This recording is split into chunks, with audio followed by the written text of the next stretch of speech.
Hi everyone, welcome to the fourth episode of the Parade Planners podcast. So there hasn't been much Leafs games in the last week. I think we only missed one game in between podcasts, so we'll talk about that. But what we'll do today is we'll talk about that one game. We'll talk about some lineup changes, talk about a Vancouver preview, and then there's lots of news around the NHL, so we'll dive into all that. Um, anyways, so yeah, let's start with the Edmonton game. So Connor McDavid went absolutely bonkers that game. That end-to-end goal, oh my god, I was blown away by that. What do you guys think about that game? Like it's totally unfair when you get McDavid coming down with that much speed. Like as soon as he crossed the blue line, and I saw that Muzzin and the other defensemen were like standing still, you could tell that McDavid was just gonna blow by. And like as soon as he scored that goal, the first thought that came into my head was, "Oh shit, another highlight reel goal against the Leafs." Dude, for real, like I honestly was not even mad that he scored that goal. I was just like completely in awe of that goal. Yeah, Yeah, I you remember can't you really saying be that. mad at that. Like it's not even the defender's fault. It's just like McDavid activated cheat mode and just decided he was gonna score. Dude, it's no one's fault. I can't blame the goalie, can't blame the defense, can't blame the forwards. Like, Yeah. I mean, you kind of have to expect it too. Like if he has one game where he doesn't really get on the scoreboard much, like the first game against the Oilers, you know he's coming back with a vengeance the next time. There's no way you're gonna shut him down 2 games in a row like that. to be honest, like Edmonton's looking way better than they did in the bubble. Like they're kind of scary. I feel like they're only gonna get better as the season goes on. Yeah, I think so It's too. Like not. their problem is still the depth, but I mean, if McDavid and Draisaitl keep going at this pace, then that almost doesn't even matter. Yeah, there's a crazy stat that was going around that they have. Yeah, that them two could have combined on more points than Anaheim Ducks, which is absolutely crazy. I think they're on a three-game winning streak right now. I just checked on like NHL.com. So it looks like they're starting to heat up, man. And the surprising I part was wouldn't. that I, Barry played pretty good too. Dude, that's really surprising. Yeah, right. Like I think uh, Clefbaum is still out, so like once he comes back too, like Edmonton could be a scary team. I think Club bombs up for the whole season. I'm pretty sure he not. I don't think he's coming back for this season. I think he's up for 6 months for the surgery. I'm pretty sure. I'm surprised Barry wasn't shooting at like people's legs. That's what I'm surprised mostly, considering he does that the most. Yo, but that overtime goal, that was some crazy stuff. Yeah, Like, like Draisaitl put the puck at the perfect spot for McDavid just to tip it in. What'd you guys think about Keefe starting Tavares and Nylander against McDavid and Draisaitl?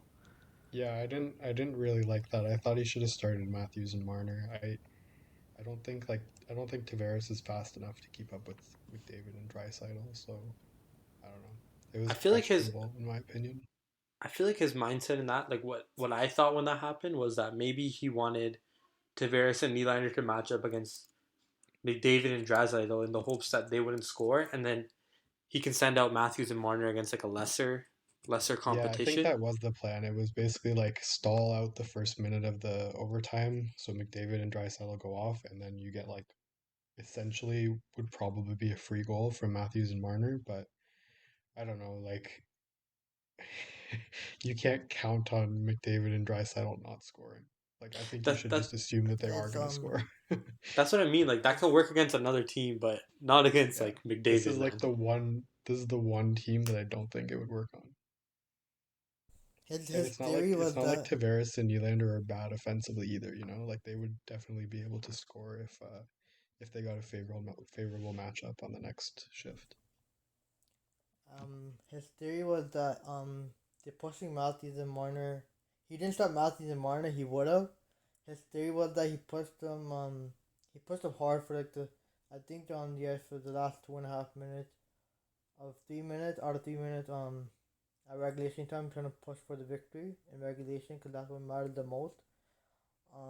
That's why he started Tavares and Nylander. That's the only reason why. Because he looked down the bench, he's like they were tired, so they looked tired, especially after a long road trip. So they started Tavares and Nylander just because they're more rested than Matthews and Marner were.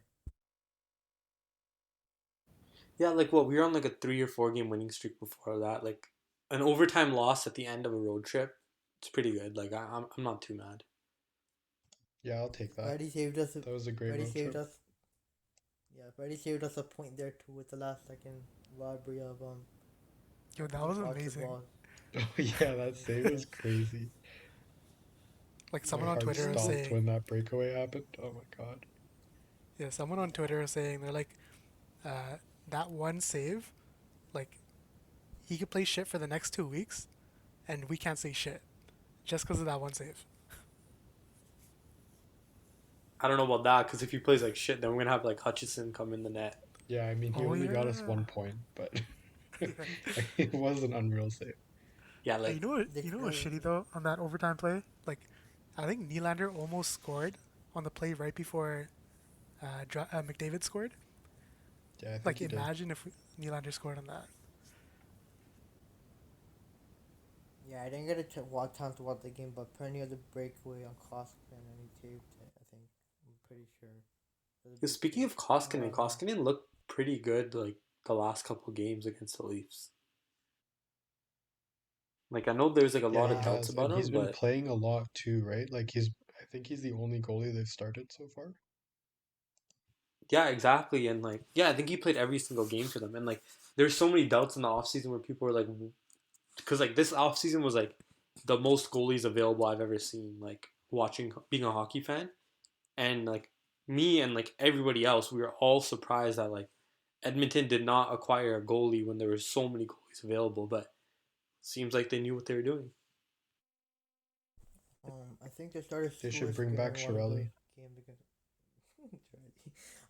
They started Stuart Skinner in one of the Ottawa games. Remember that? Remember when McDavid and Drysdale got like 6 assists in a game against Ottawa, and McDavid got like 5 points. I think Stuart Skinner started that game, and they won 8-5. Was that his He first game? bonkers of a game. Yeah, it was his first game. They should not Poor even started guy. him. He had like a .800 sub. I think sub 900 save percent in the AHL last season, and they haven't developed him properly. So he should not even started. Um, they should acquire a backup. I don't know what the hell they're doing in Edmonton. I don't know how they can't even afford a backup with all those players in the bottom six. I don't know, man. I still they should have traded for someone because there's so many goalies. Like even like we could have like chinched them for Aaron Dell or something like that. Like caught a second round pick or something. Koskinen reminds me of Anton Hudobin. Like he's not that good, he's not that great. He's just like in the middle. But like yo, Anton Hudobin killed it in like the playoffs. So I think like Koskinen can, he could turn things around for Edmonton. Hopefully it doesn't because we're probably gonna have to match up against Edmonton eventually in the playoffs. Scary stuff, man. Scary stuff. All right, yo, let's talk about like the new line Sheldon Keefe is trying out. So he bumped up Wayne Simmons to the second line. Um, third line is now VC, Kerfoot, Mikheyev. First line's the same, Hyman, Matthews, Marner, like one of the best first lines in the league.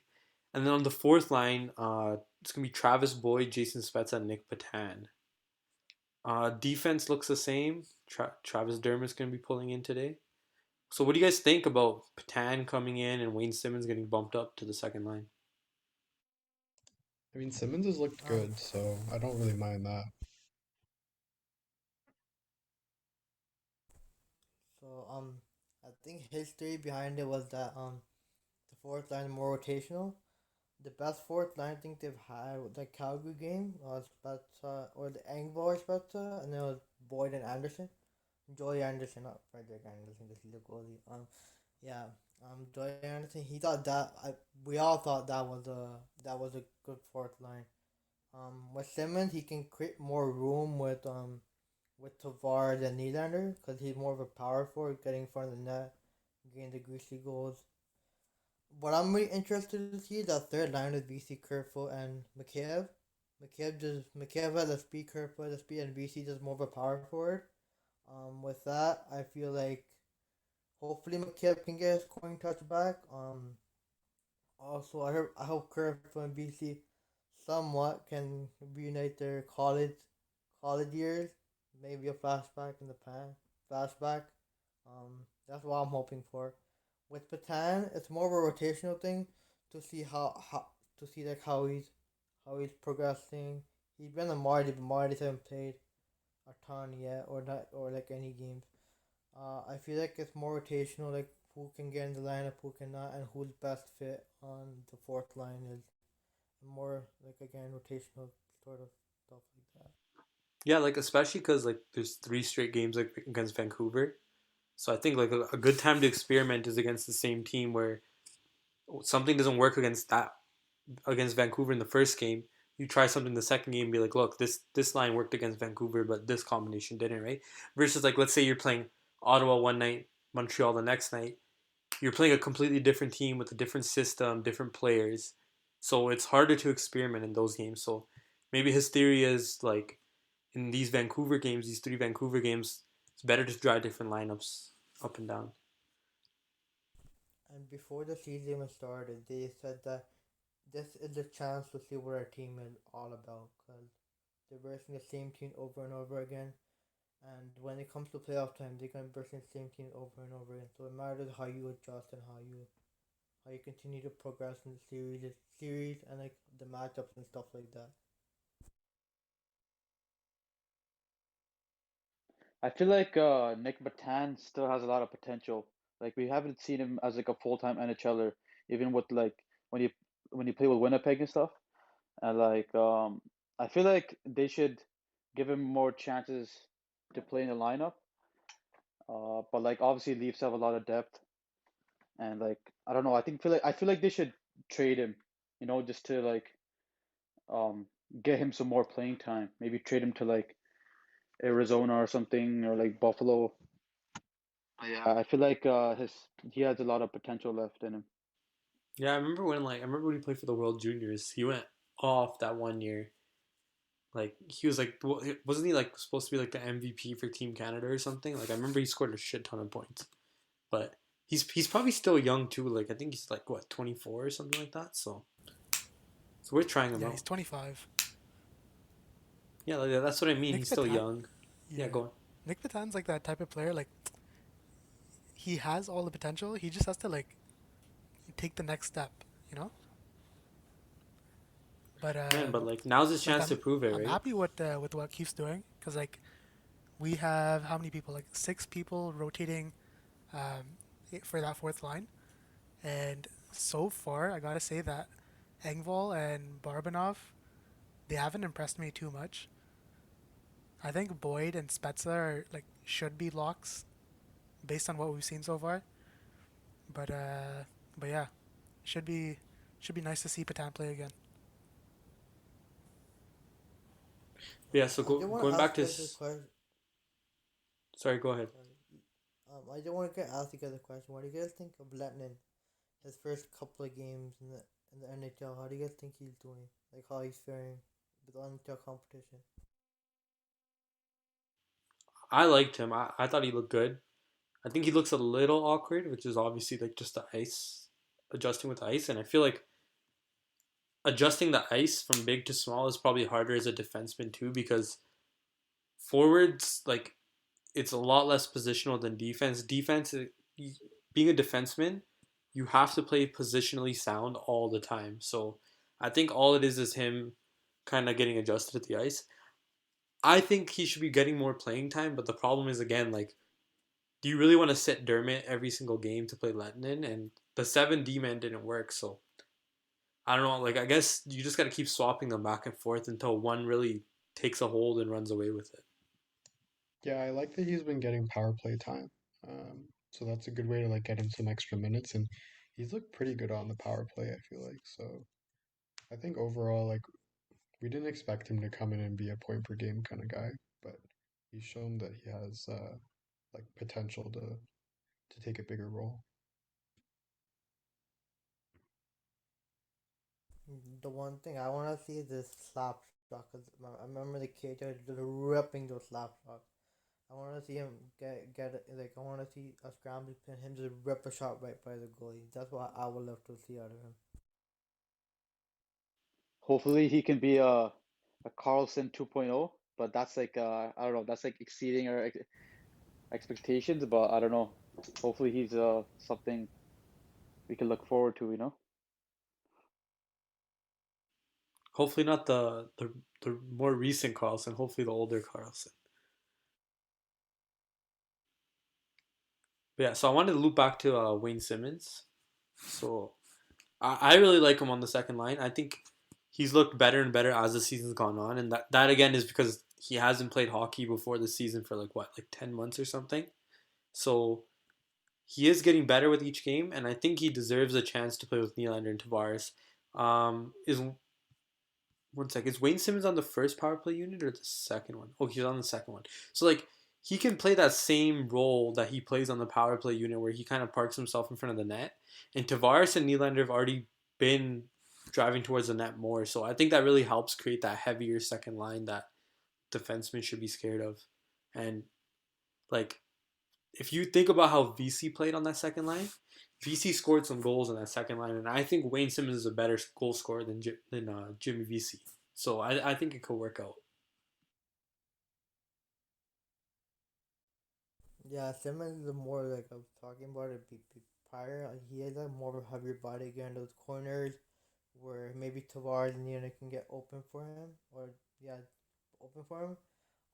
Nylander is more of a playmaker now. He doesn't shoot the puck as much, but he should be. I think he got the Marner syndrome of a pass first instead of shoot first because he had a nice shot, but he doesn't use it as much. Tavares can get into those corners, but with Simmons, you open up more space for Tavares, and teams will have to shift around and try to defend all three of them at once. I was just looking at daily face-off, looking at the lines. It says that Nylander is actually going to play left wing now, and Simmons is going to play right wing. That's pretty interesting because like the problem we've always had is like lack of depth on the left wing because we've had our two best wingers, Marner and Nylander, both play right wing. So maybe Simmons bumping up to the second line, going on the right wing, and Nylander sliding over to the left wing, it might help because now defenders are gonna have to think more when they're defending, not just their best players are center and right wing. We can ignore the left wing in every line. So that's also something to look out for. So when the reporters tweet out the line, Nylander's always been on the left wing. That's what I've always noticed. I don't think it's nothing new. That's what I thought because he's been on the left wing since last season. I'm pretty sure. So what do you guys think about Sandine? Do you think he'll crack the lineup anytime soon? Not unless there's an injury, it looks like. Potentially even would have to have two injuries to have him in the lineup. Um, I feel kind of bad for him because I think he is ready for like third pairing minutes, but doesn't look like he's going to get a shot anytime soon. Yeah, like if Dermot or Lettinen like even played average, I would say yeah, get Sandine in for a game. But the way that Lettinen and Dermot have been playing, like there's no way you can take one of them out.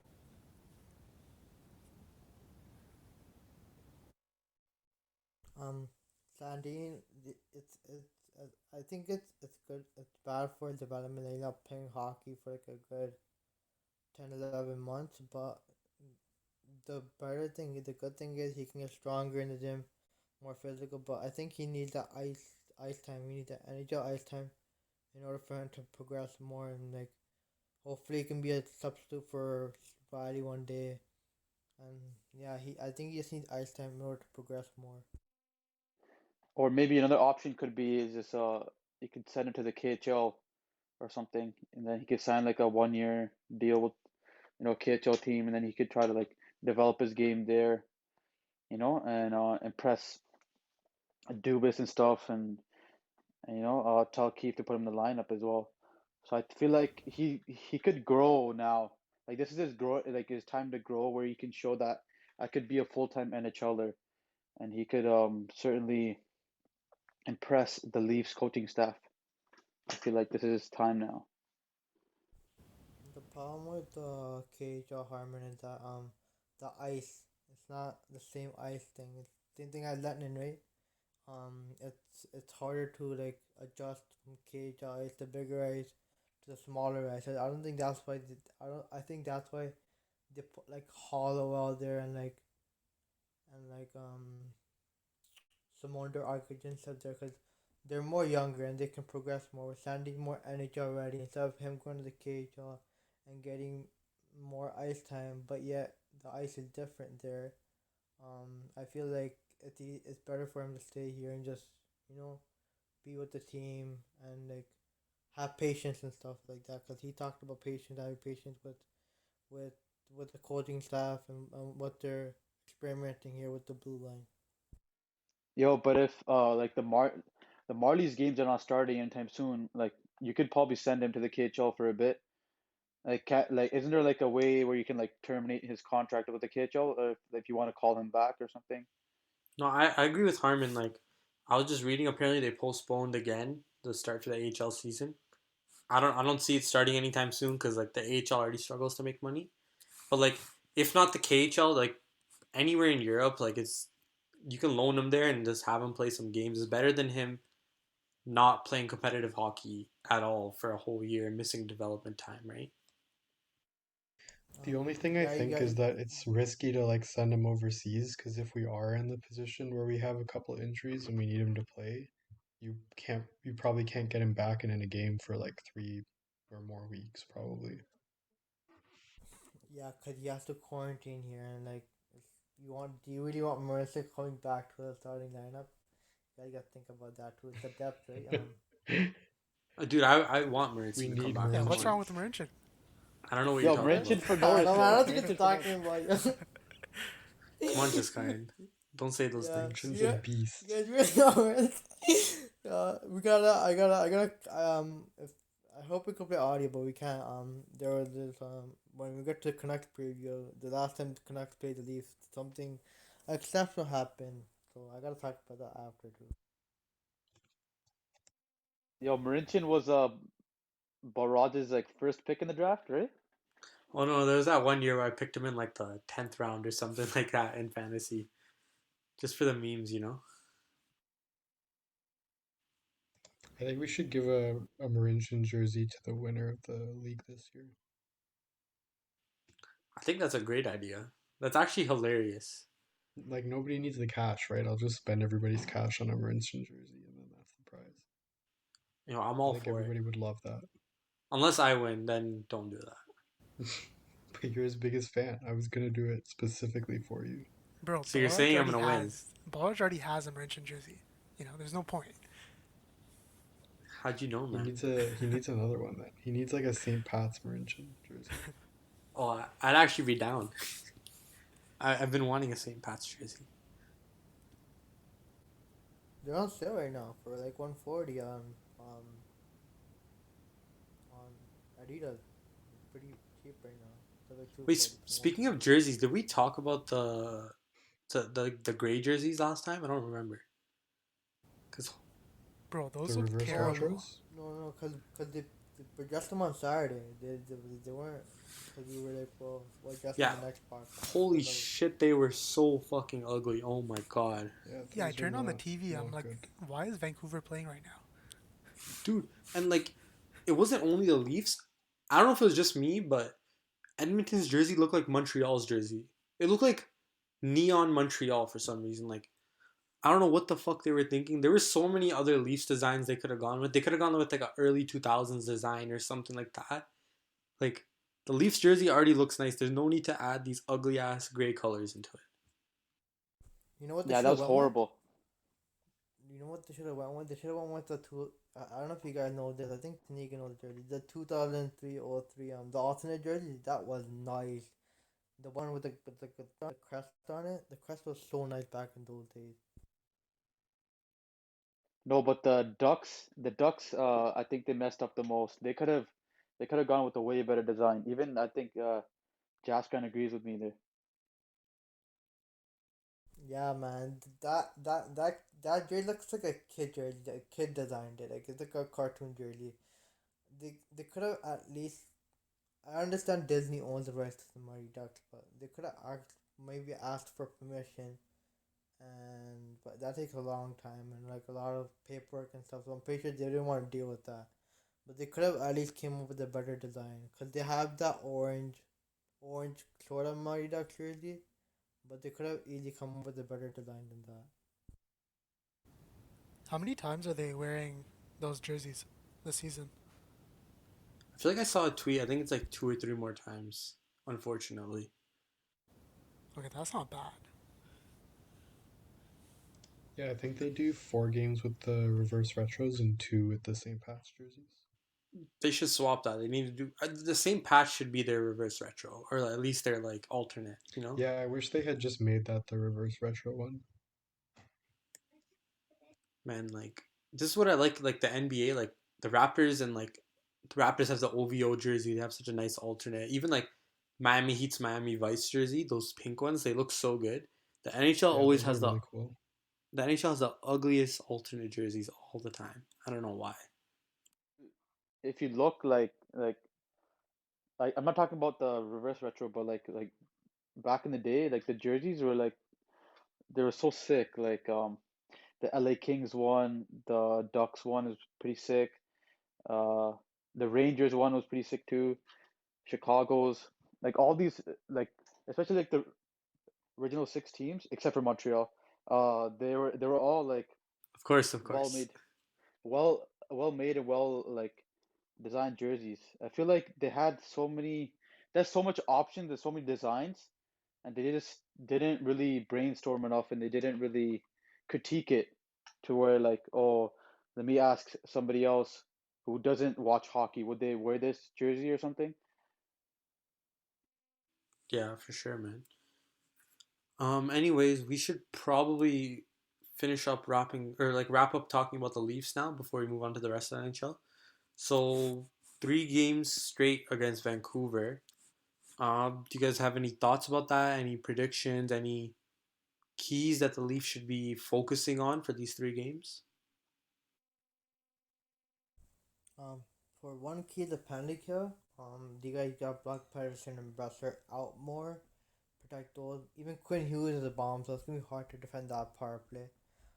Also special 5-on-5 needs to get going a little bit more because apparently Vancouver has the most 5-on-5 goals in the league right now, so we gotta get 5-on-5 going a lot more. Tavares still hasn't scored a 5-on-5 goal. I think that's what's more important, getting the 5-on-5 more going. Like I think they're sacrificing more offense to defense. Um, which I like. Don't get me wrong, I like it, but you gotta have to like a 7-2-1 start is great, but you're gonna have to like score not more, but yeah, you gotta score more than like the other team. Yeah, but they're sacrificing more offense they're sacrificing offense for more defense. Also, a fun fact, I was gonna bring this up before, but remember Martin Marincin scoring that he scored it, he put it off the post, it bounced down and he smacked it in. That was Vancouver. That was the last game against Vancouver last season.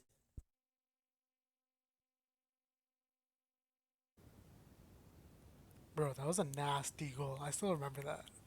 No one saw that coming. But yeah, like what I'm excited about for the next 3 games is Quinn Hughes. That man has 14 points in 13 games. That's ahead of McCarr as well.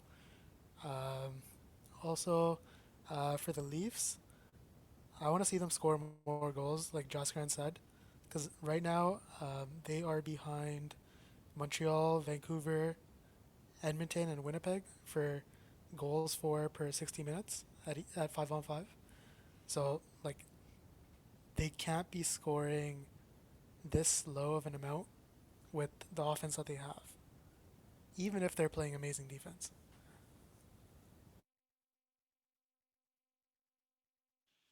Yeah, I agree with the Quinn Hughes part. Like I'm excited to see Vancouver's young players.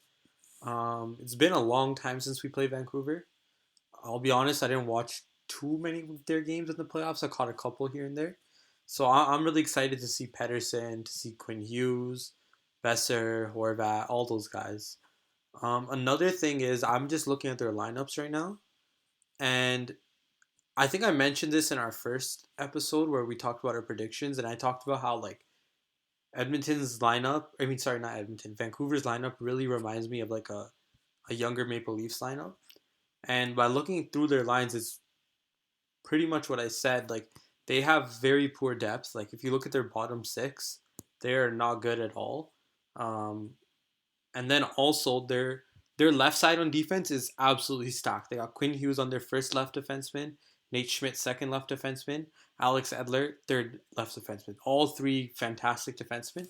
But then when you take a look at their right side, it's Jordy Ben, Tyler Myers, and Jalen Chatfield. I've never even heard of this guy. So they obviously have some holes, and I think the Leafs really need to take advantage of these holes. They need to really hammer down those the bottom six of the Vancouver, and they really need to attack Edmonton's or Vancouver's right side like on the ice whenever they're playing offense. And I think if they can use those two keys, they can really pick apart Vancouver and get another hopefully 6 points in the standings.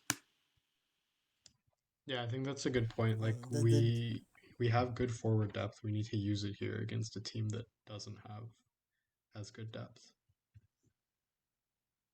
Yeah, the another key looking at the right side is dump it into the left and make the defend make pressure the defender to like make go to the right and pressure the right defenseman a lot more so they can like maybe cause the turnover and cause some chaos in the offensive zone. That's what I think is another key is. Yeah, like they need to do what a lot of teams used to do to the Leafs, where they would attack the Leafs right defenseman because we had the worst right defense in the whole league. So I think they need to flip the table now and do what other teams did to them and do that to Vancouver. And then also like what Danilo was talking about, how they need to start scoring more. Um, Vancouver actually gave up the most goals against in the North Division, tied with Ottawa, of course. So this could be a chance to really start getting that goal scoring momentum going and really spark up the offense to match the amazing defense they've been playing. I also think Braden Holtby has been playing well, so like that could be like an advantage for the Leafs because like Anderson is playing like decent, but like I think he's better than Braden Holtby right now.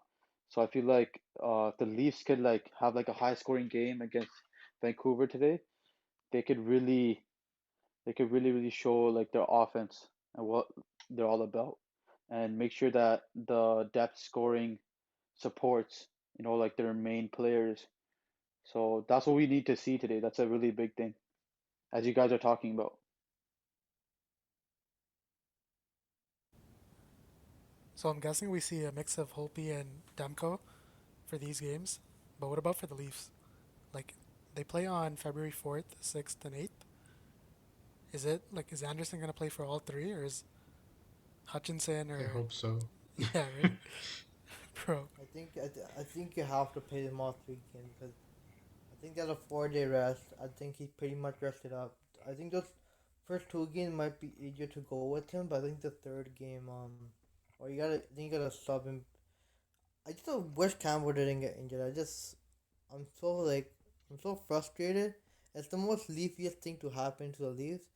You place the goalie on waiver just to get some cap exemption or something like that, and then you place your third goalie, and then like 2 games later your backup gets injured, and then you bring your fourth string goalie who's Michael Hutchinson, which is like my God, that always have to happen.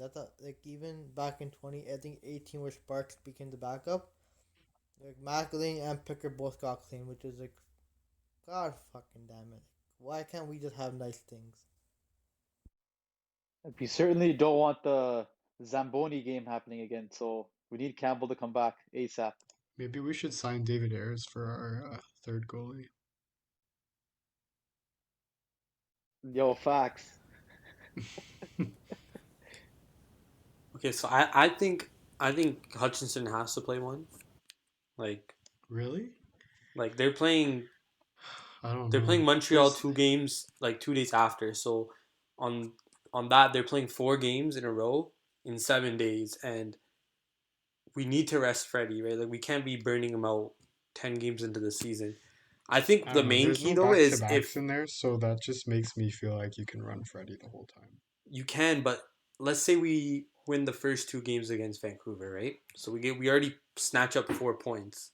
I think at that point you can comfortably put Hutchinson in the net for that third game, and like hopefully carry that momentum in. And the thing is, like 4 games in 7 nights is a lot of playing time for Freddie, right? Like he's playing the full 60 minutes every night, so I don't know. Yeah, I mean, I agree with you. It is a lot of playing time. I think that the only reason I'm okay, well, a couple of reasons I'm okay with it. The first reason is because Hutchins. I just don't trust Hutch.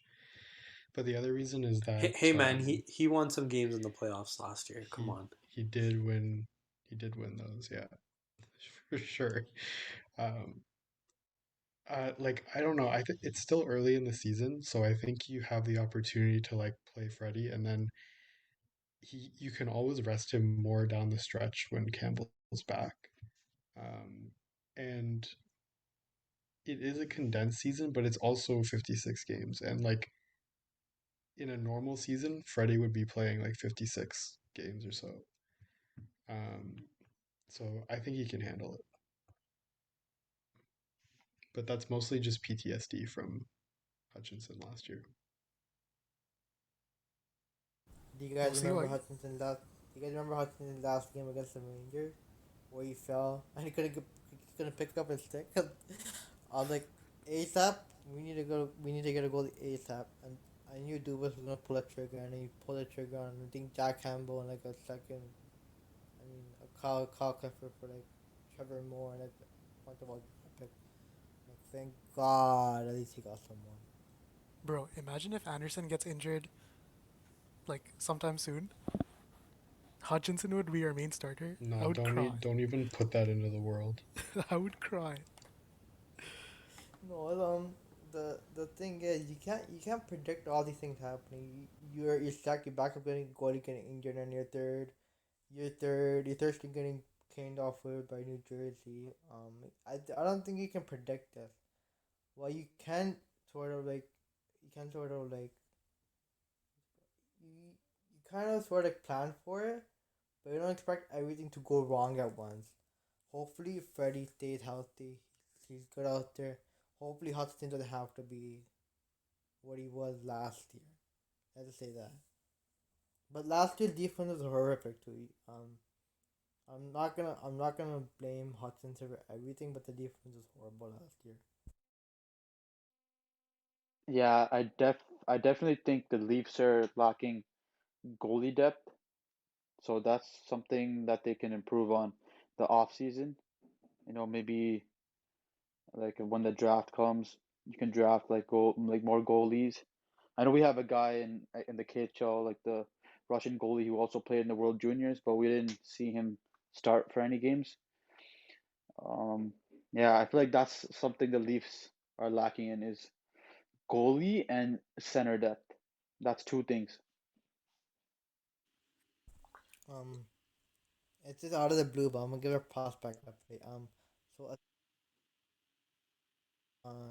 in the past draft, uh, BT Mietnin, he's been nominated for the Hobie Baker Award in the NCAA, so that's really nice to hear as well. Also Korshkov has like 15 goals, like I think he has 30 points in 34 games, 15 goals, 15 assists. So hopefully he can jump up to the May to the NHL next year and help that fourth line rotational thing that's going on there.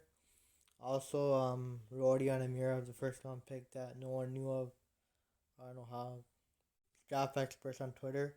Um, he has I think 7 goals now. He scored his seventh this past morning or afternoon in Russia, if you want to call it. All right, thanks for that, Jiskaran. We should probably move on from the Leafs now. Let's talk about the biggest topic of the last week. I don't really want to talk about it, but we have to. Tony D'Angelo. Where do we start, boys? Where do we start? Um, Tony DeAngelo, man. Such a skilled player, but a biggest douchebag in the world. So where do we start? Do you Yeah, want to yeah, I start with his second that. junior He's a career? major douchebag, man. Major douchebag. Yeah. Do you want to start with his junior career? We got suspended 18 for a racial slur out of his teammate. Do you want to start with his family, where his dad says we were born like this, we were raised like this?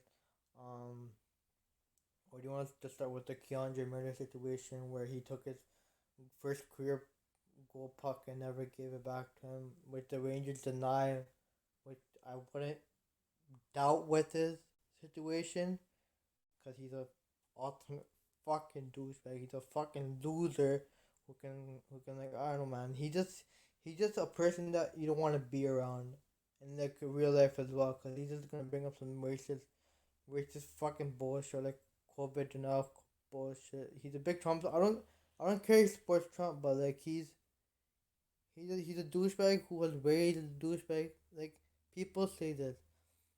He has a you're not born with hatred. You're raised with hatred. That's what Tony DeAndre's raised with. His parents, his dad's a racist. Like you can like this is interview 6 years ago, and also I don't know how like this is what the I want to say that this is what is wrong with hockey culture. Like you have this guy who's been dumping back and forth between teams.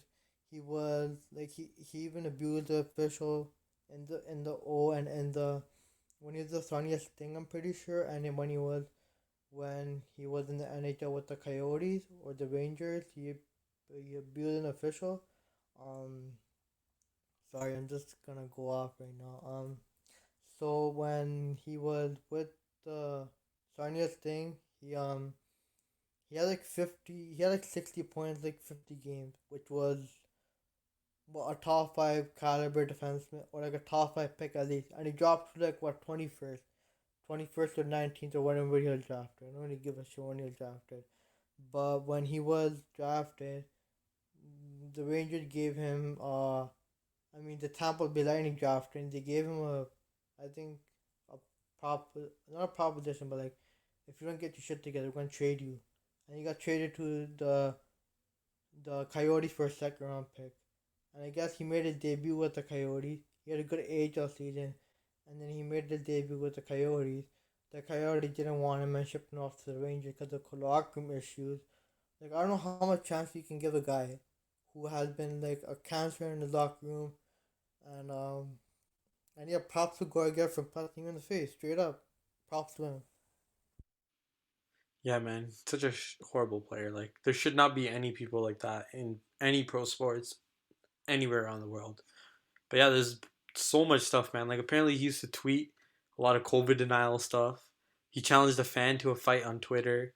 There was that podcast he launched that was supposed to break um like it was supposed to be like a very controversial quote unquote podcast.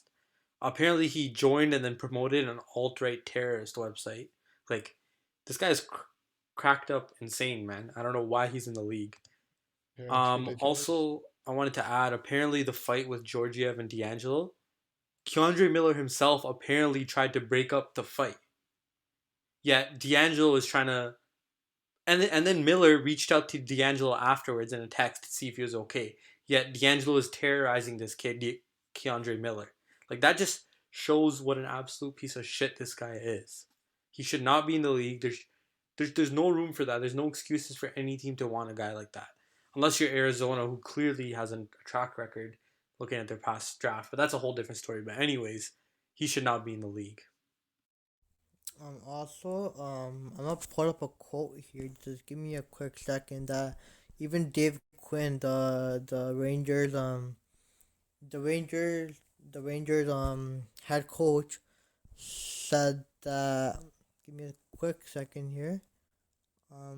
Where's the goddamn quote? I think I lost the quote, but he said that he said that there we go. He said that this isn't about one incident. He said it's not about one thing. This is a situation that the organization felt was best at this current time. So looking at that quote, but the analyzation behind my mind is that he did some stupid shit before, and he did the stupid shit. He can do the stupid shit after. And yet teams are still interested in that. Like this was, and I sent you guys a thread. It boggled my mind that black players like Evander Kane and like all those like colored players they get like if they make a mistake they'll be banned from the league. But guys like Tony DeAngelo, who's a freaking racist ass motherfucker. I don't want to. Sorry, I'm swearing too much right now, but he's a racist. He's racist as fuck. Um, he like the one in part of the league. Why? Just why? I don't get it. They're so stronger. Like in black player, like I don't want to say black player, but colored player, they have a problem. Like it's like their trade value goes down, and like guys like Akeem Aliu, like what happened with him? He was such a good point producing defenseman, and once he bought up, he made a mistake. Like he was out of the league. Like this makes no sense whatsoever. So what doesn't make sense to me is like if D'Angelo cleared waivers, like why are there so many teams with interest? That's what I was wondering. The only thing I can think of is like teams need to move a contract or salary to be able to get him. So they would want to trade to be able to do that. Oh, that makes sense. But yeah, like I can't see why anyone would want him at this point because like they're gonna face a lot of backlash as well. Like it's not just not Tons. like it doesn't make sense. Yeah, Who I reported that really there was hope trade that no interest? team actually wants Uh, him. Darren Dreger.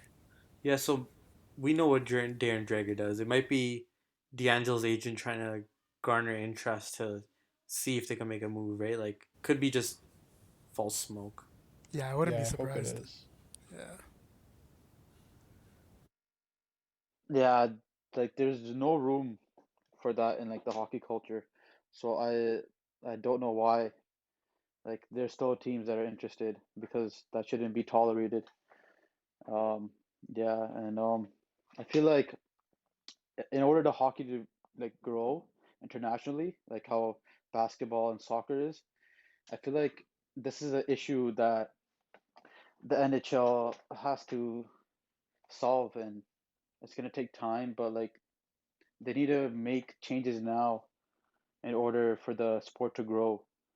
Otherwise, it's just gonna remain like North America and like some parts of the Europe, but otherwise the sport's not gonna grow if you have players like this and people who are not contributing, like that positive role in today's hockey. Yeah, man. Well said. Like, no room for any of that. I think it's getting better though. Like, I feel like now, like, last couple of years, these cases of like these toxic players, toxic coaches, they're being put into the spotlight and they're being removed from the league. So like now it seems like either these players are not being put in the league or these players are being forced to change or not act upon this racism or whatever shitty characteristics they have. It seems like it's getting less and less. And I think we're at least heading in the right direction. But let's switch topics now. Let's talk about COVID news. New Jersey, uh, one New Jersey, and two I wanted to talk about like the border situation with COVID, how Line moved over to the States and he gets to play now, and who knows when Pierre Luc Dubois will get to play. So, what are your thoughts on those two topics? Um, with I think it's by state with what state they go to. Uh, I think it's 7 days for Ohio, so I'm pretty sure he stayed there. He stayed inside for 7 days quarantine and then came out and played. With the boss, 14 days because the Canadian government wants to be more safe than the American government. So I think that's the only reason why the ball and line are shifting board. It's gonna be hard at the trade deadline to like move players back and forth. Just to it's harder at the trade deadline. Yeah, so talking about like New Jersey, so like they got 17 players on their COVID list, and apparently around the league there's over 90 players. And the thing is that now after this happened, now the NHL is looking to like update their protocols and all that. According to like Elliot Friedman. Apparently, there's four major changes. One of the changes is that they're removing the glass behind the bench, like you know how they usually have the glass for the fans. So they're removing that completely, which I think is a great idea, right? No fans, no need to have a more enclosed space to help the spread of COVID. Um, and then another change is that apparently no players or coaches will be allowed in the arena an hour and 45 minutes before puck drop. So like if they try to come in 2 hours before the 7 p.m. start time, they won't be allowed in. There's gonna be more social distancing in the locker rooms, and yeah, so like that's how they're pretty much updating it. But I think is why did they wait so long to make these changes? But I guess it's not too bad right now. Like it's 90 cases and only one team got like super railed by it. Hopefully, like it's not a problem going forward. Seems like for the most part the Canadian division has been okay. It seems like mostly the American teams are getting hit the hardest. Um, I got a shot at one player, Andreas Janssen. I hope he's doing well because he had asthma, so I hope that he's doing well. Hopefully, like wish all the best for him and the rest of the people who have COVID or who have exposure to COVID. Wish them nothing but the best.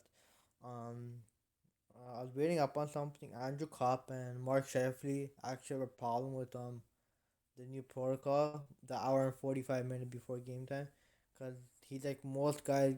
Some guys get in at 4 p.m. for game time just to get their mind focused. Like people take more time to get focused in between games, and they're waiting because Cops the NHLPA representative. So he's like hopefully we can get that change for the players.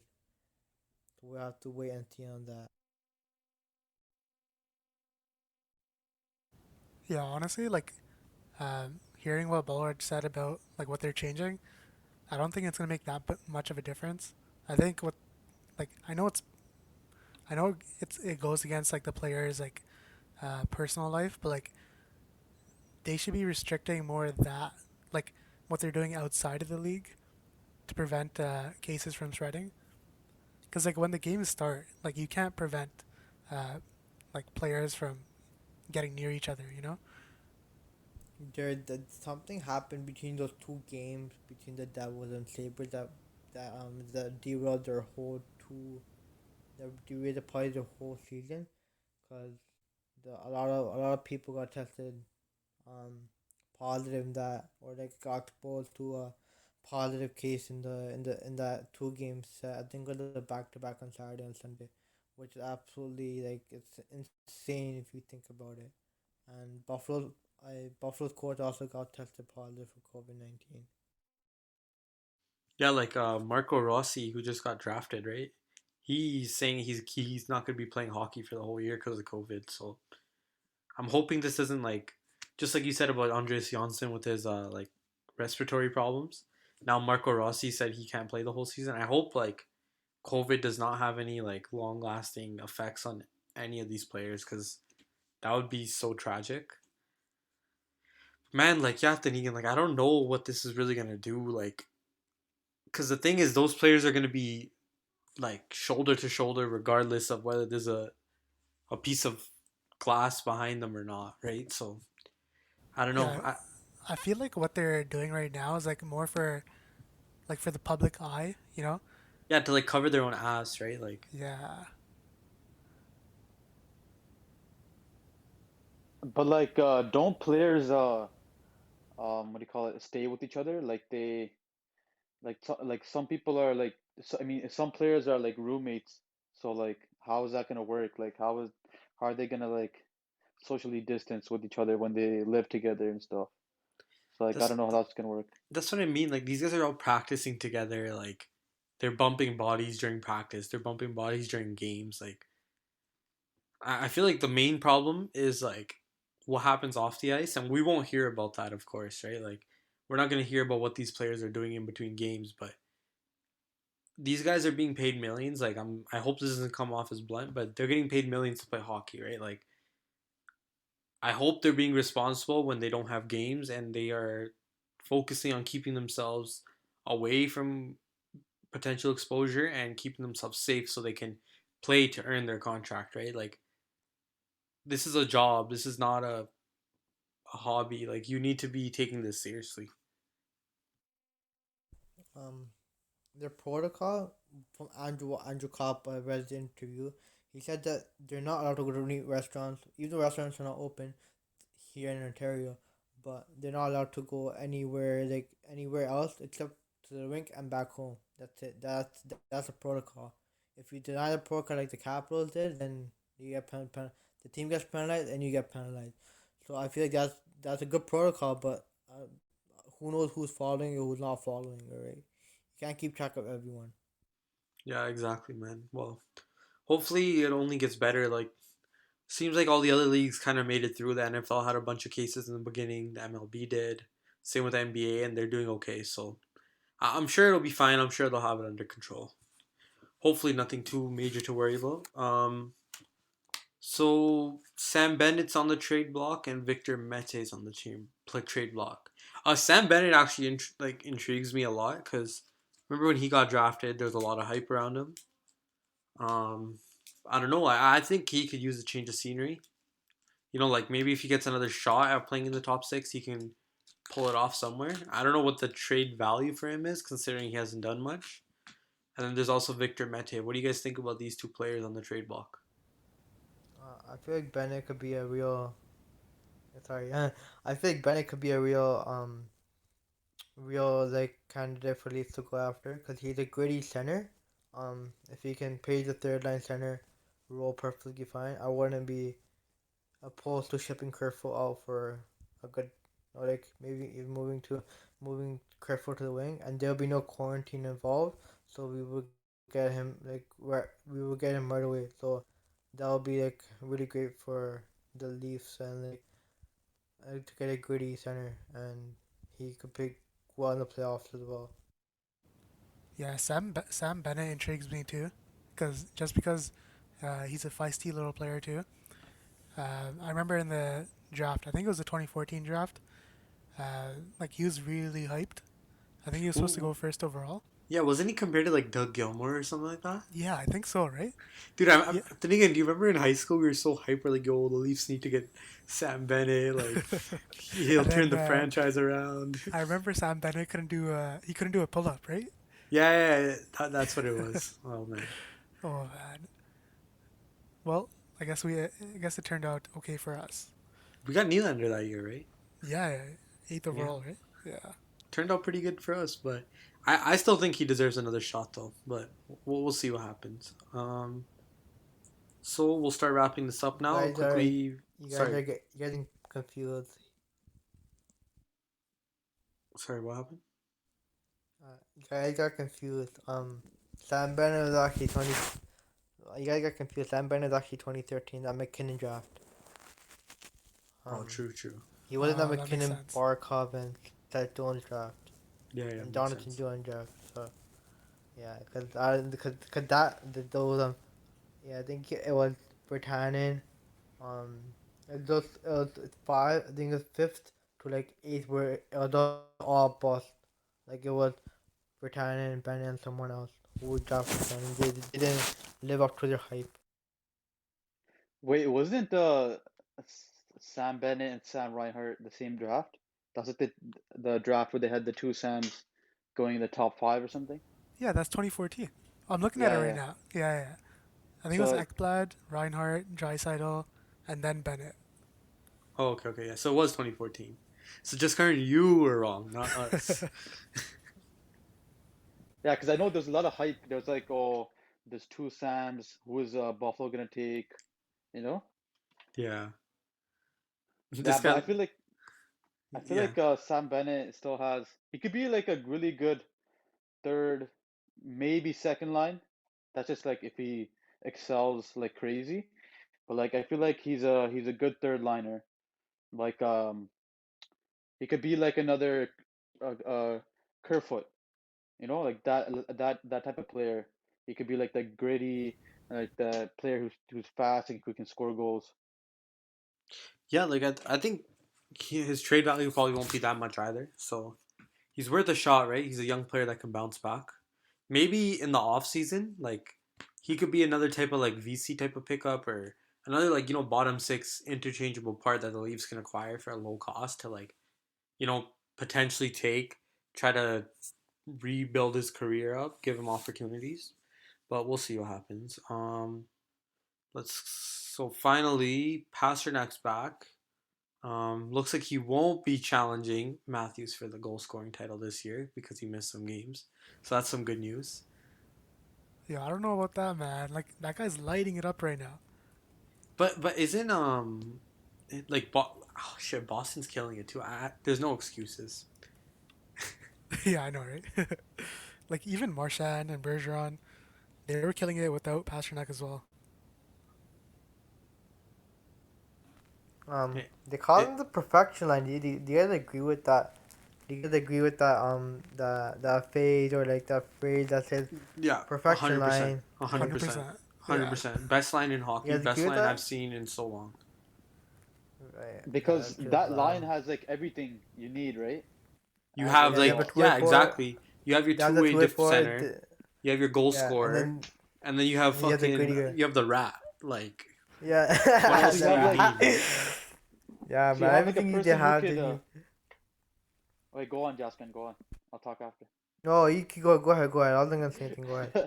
All right, I was gonna say like yeah, you have like one guy like Marchand who gets into who's like another like Matthew Tkachuk. He's like that type of player who just gets everybody angry and is like a pest. And then you got like a playmaker and like Bergeron and stuff. And then you got like a pure sniper like a goal scorer. So like they have everything in that one line. So it's like perfect.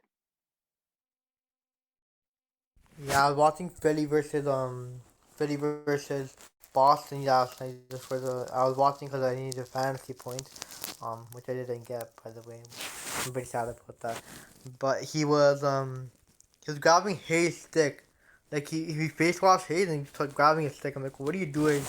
That's what Marchand does, Marchand stuff. So I was like, he gets away with it all the time. Also I hate the fact that he laughs with the refs. Like, refs, do your job, stop laughing with them. Like, it's not funny anymore. They always get away with it. That's Boston, man. We should be used to it by now. Okay, so that's probably enough for the NHL news. I wanted to give a quick shout out to the Toronto Raptors and Fred VanVleet breaking the Toronto Raptors scoring record. What 54 points? That guy's been phenomenal. Like I think they said that's the most points by an undrafted player in NBA history. Like his story has been unbelievable, going from an undrafted player to becoming like an NBA champion and now breaking the scoring record for all undrafted players and for the Raptors. It's unbelievable, man. yeah. Watching that game, like this guy was just shooting it from anywhere and everywhere, like, and it would go in. Shooter's gonna shoot, man. Shooter's gonna shoot. But yeah, like he's always been phenomenal. Like I remember, like when, like during like the playoff run that the Raptors made to Kawhi, like Fred VanVleet was so on point, and like especially deep in the playoffs. Like he was performing at like such a high level every game. So like props to him, man. He deserves it. I'm so happy that he re-signed with the Raptors. I hope he's a Raptor for life because he'll always have a place in Toronto. He's Yeah, a gem, that that the Raptors found, and I feel like he's like a crucial player that could be potentially be a part of the tanking Raptors, but I don't know if that's gonna happen. But like I think it should happen, man. I think they had their victory lap year last year, and I don't think they can compete with the rest of the league without a superstar unless they get Giannis this offseason. That's a whole different story. But I think they need to tank. I think the NBA is built around superstars, whereas the NHL isn't. So they don't. They're really lacking that superstar unless Fred VanVleet can somehow take another step forward and become that, which I think is highly unlikely. But yeah, yeah. And then finally, the Super Bowl is this Sunday. We already made our picks for last week. There's news about them potentially canceling it. I don't think they'll cancel it. I think it has to happen. Um, yeah. You guys have any plans for Super Bowl? Obviously, stay at home and stuff. But are you guys planning to do anything special for it? I know, like I'm probably gonna be planning to order some pizza and wings at home for sure. You know, like to try to get that experience I would have had if it wasn't for COVID. But what about you guys? Most likely gonna be, chilling at home, watching the game. That's obviously what everyone's gonna be doing. But yeah, uh, there's nothing really special to do besides, yeah, probably gonna order some pizza, maybe make some nachos and stuff at home, and that's what's that's probably Cheat day, bro. like the game plan, Yeah, cheat day. But like, are Cheat the day. You Leafs gotta go playing? all out. I don't think The they're Leafs playing. I playing or think not? they're playing Thursday, Saturday, and Monday. So Okay, we're okay, okay, okay. yeah. We're gonna Yeah, see yeah, yeah. COVID There's no cases way. increase after this. But they've had Yeah, people in the crowds already all playoffs. So Oh, I oh mean yeah, but I like guess like everyone Super throws. Bowl parties and stuff like Yeah. that. Yeah. the pie. No, I think the pace can be more out here than they were before because of Super Bowl Sunday, right? That's the only reason why. I don't think they're gonna.